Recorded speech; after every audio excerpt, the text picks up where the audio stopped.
विष्णु प्रबोध।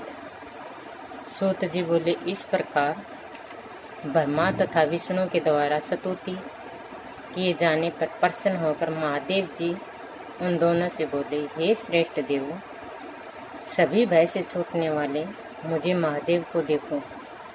मैं तुम दोनों पर प्रसन्न हूँ। तुम दोनों पूर्व काल में मेरे शरीर से उत्पन्न हुए हो।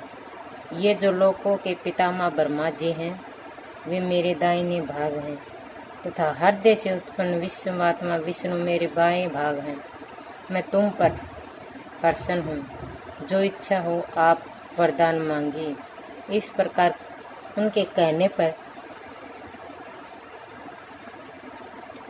विष्णु भगवान ने उन कृपा के सागर लिंग में स्थित तथा लिंग से जो रहित है उस नारायण रूप महेश्वर को हाथ से स्पर्श किया और बोले, हे प्रभु, यदि आप हम पर प्रसन्न हैं तो कृपया आप हमें अपनी अव्यचारणी भक्ति प्रदान कीजिए तथा हे देव, हम दोनों में जो विवाद पैदा हो गया है, कृपया आप यहाँ उपस्थित हैं। हे नाथ, आप इस विवाद का शमन कीजिए।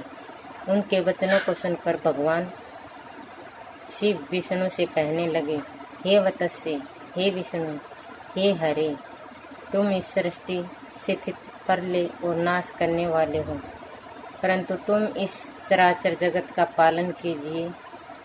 हे विष्णु, मैं तो तुम ब्रह्मा विष्णु शिव नाम वाले देवों से सर्वथा भिन्न हूँ, स्वर्ग से स्थित और प्रलय से परे हूँ। मैं तो परमेश्वर हूँ। हे विष्णु, हे पितामह, आगे जब पद नाम का कल्प होगा तब तुम भी पद से उत्पन्न होकर मुझे महेश्वर को देखोगे। ऐसा कहकर भगवान समय परमेश्वर वहाँ अंतर्ध्यान हो गए।